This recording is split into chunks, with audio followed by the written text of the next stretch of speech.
Well, here we have our first major cock-up.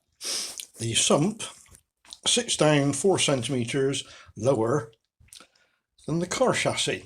We've done an engine and gearbox trial fit to see everything mated up. There's a few niggling mounting points, but the biggest problem is the Sump. So I'm going to have to do a cut and shut on it. So that's going to be the cut line there, and then put a new bottom panel on. But obviously I've got to keep all the anti-surge bits inside. So that's going to be a bit of a play job now.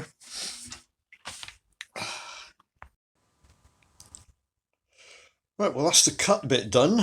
Now I've got to work out the shut bit. Right, so having taken this part off,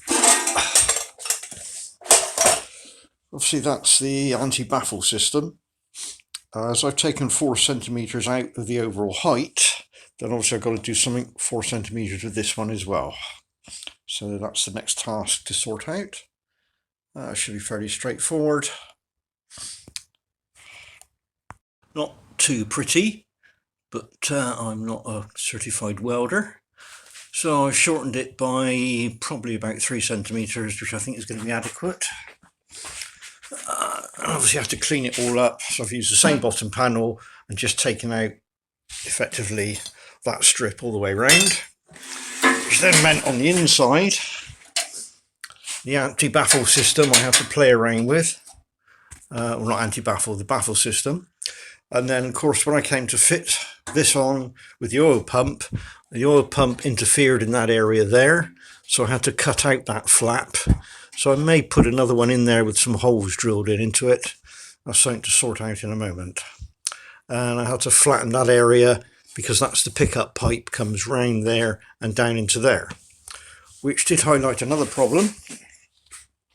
If we come over to now the oil pump, which I've now fitted, what I've done is I fitted it, took the cover off, took the gears out, the oil pump gears, gives them a good coat of the red assembly lube and a spot of oil so they're well and truly greased up. It was very dry in there. When I bolted it on, I've used some some silicone sealer to make that a good joint there. The actual pickup pipe, because the Sump normally where it did live gave me about 1/4 to 3/8 of a gap. As I've now dropped it by 3 centimetres, this was trying to stick out through the bottom of the Sump. So I've had to cut, as you can see up underneath, where are we? Not a very good picture, but there we go. It's not going to come into focus, there we go. So I had to cut and re-weld the actual part that does the straining onto there. And to get my references, I put some little blobs of plasticine on top, lowered the cover over without the Sump gasket on there, and I was looking for about a 10mm gap, which is what I've got. So more than happy with that. There we go, that's into focus. So that's the pump fitted, and again I used Loctite on the threads on there. I've used Loctite on those threads, and again I've used Loctite on those threads. The last bit we want is this coming loose. What I did notice is that it's quite close, but not touching there between the stud and the oil pump. But the gap is quite sufficient. So I'm now going to flick the engine over and going to fit the timing cover, an water pump, a permanent fixture now onto the front of the engine. The gasket set I'm using is a Felpro TCS 45449 for the timing cover, and that's all the bits you basically get. Some strange shaped ones in there which I don't think we'll be using. The one that goes over, I've already got that because I'm going to be using an integral Felpro Sump gasket, which comes as one of these rubberized ones with metal inserts, so I shan't be needing any of those parts. We've already covered that one which blanks off the fuel pump, so it's just sorting out which gasket goes where and start to do the assembly. I've given the chain, pulleys, wheels a good libbering coating of oil and assembly lube, so that's well lubricated, because once the cover's on we can't get at it again. Right, that's all bolted up. It's a copy of what we did for the dry run, but I've used silicone to put on all the gaskets. One part which I completely forgot about is just in there is a hole, which I'm guessing is for the dipstick. As I'm fitting my dipstick into the sump, then obviously I need to block that hole off. So what I'm going to do there is find what tap thread I can run into there. I can do it from up here, and then screw a bolt in with some silicone just to seal that hole off. That could have been a very messy startup of engine, couldn't it? Right, that suitably sealed up the hole. Can't remember whether it's an M8 or an N10, but it was such a good fit. It cut its own thread as it went in. Lots of grease, so I was able to pick up all the swarf that came out through the bottom. So then I put it in with Loctite and a bit of silicone on the very top of the head. So that's in for good. Right, missed out a little bit, I'm afraid. Right, now putting the harmonic block on. You need a pusher or puller to put that on. So the screw shaft goes into the crank, load him on, make sure it's all greased up, rotate it until it just clicks into the keyway, check the oil seal, the lip is not creased, and then it's just a case of winding it on, holding that screw part there. This is I think it's about a 20 quid pusher puller I got off of eBay. And then it goes really tight.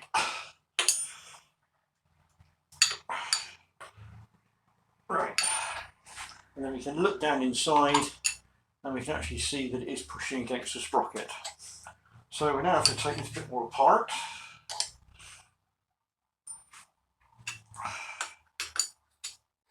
Not quite sure what bits I'm undoing.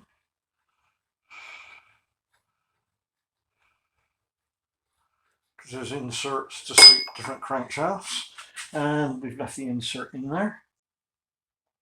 So we now have to put the bolt in, hold it all together. Again, I'm using an ARP one. Right, that's our bolt that goes in, and the big washer obviously pulls down onto there. Now this is torqued up exceptionally tight. If I'm right, it's a 5/8. So you want a multi 5/8 socket to fit the bolt. 120 foot-pounds. Right, that's going to be difficult to do. What we've got to do is first of all block off the crank so that when I do rotate it, the crank doesn't rotate. So what I'm going to do there is find one of the webs, I don't know if we can see there like that, and try and put a block in so that the actual web comes down onto the block. I guess that's going to be the only way I can think of doing it. So I'm going to put a block of wood across there. So let's just get the engine in a good position that I can put a block in there. Can't actually turn the engine over at the moment. There we go. Right. So I'm going to put a block in there. Let's see what we can find. Something like that, I think. I don't know if that's going to work or not. Let's bring the engine over. Yeah, I think that's going to clamp on there. Just a thought, if that fits.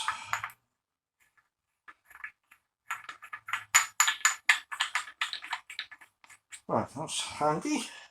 That's a horrible thought then that I was going to get an interference fit there, but we're okay.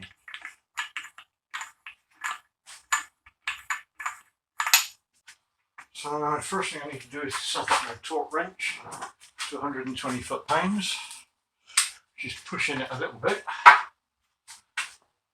but we'll do that.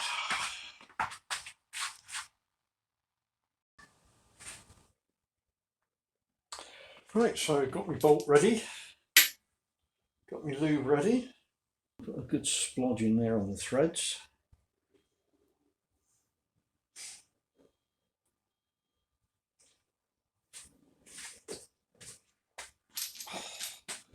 under the bolt head.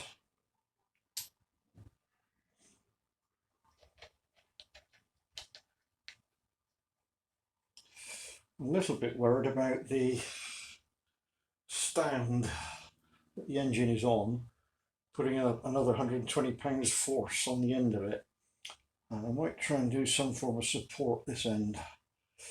We'll just nip him up first of all, because I've now set the torque wrench to 120, and that is very, very tight.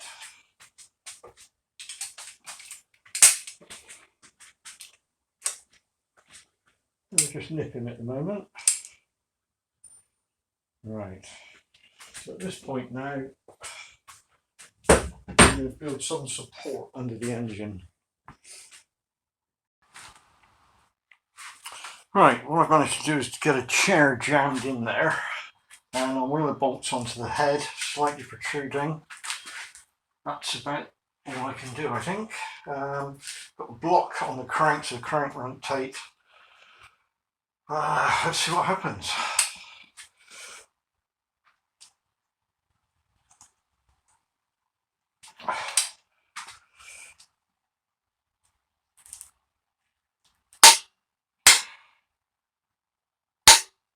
Right, well, that was quite painless. Right, so quite pleased with that. Okay, right, what's our next job? Is probably fitting the sump. At the moment, I'm still umming and ahhing about extending a bit more to the back of the sump to give you a bit more capacity. So we won't actually do that for the moment. We'll just rotate the engine a few times now, make sure there's no binding.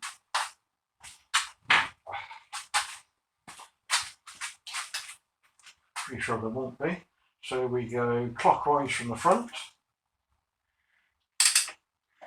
So let's flick the engine over now, so he's up the right way. Right, so the intensity was a bit crap there. Right, I've gone ahead. So I've got to put a pulley wheel system on here now. I'm only going to be driving two items, which is the alternator and the aircon. If I ever fit power steering, then it would be electric. So I've made up out of a lump of aluminium which I had. So I've got a lathe. So I've turned up a pulley wheel, picks up on 4 bolts. We pick up on the 4 bolts on the harmonic balancer. So I can then bolt that on. I've done it with some countersunk, so the bolt's dropping quite nicely out of the way. To align it, we keep what came with the balancer, which is this part here. Can't remember which way it goes.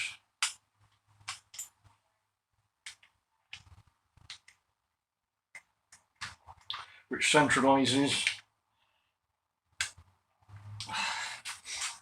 And then we can offer this up.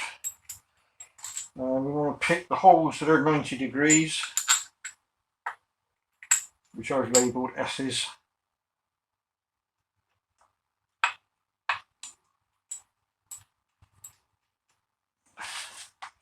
Again, I'm going to use Loctite on these. I don't want them coming undone. I'm fitting a remote oil filter because it's a pain to get to when it's in the GT40. I should be changing these screw-ons to normal jig style braided hose, nut bolt and made braided hose screw-on fittings, obviously 90 degrees there, and that also gives me the facility to add in an oil cooler towards the rear of the car. But I think that's as far as I'm going to go on that little bit for the moment. Right, forgot to show the balancer bolt that goes in, or whatever you want to call it, is a ARP 1502501.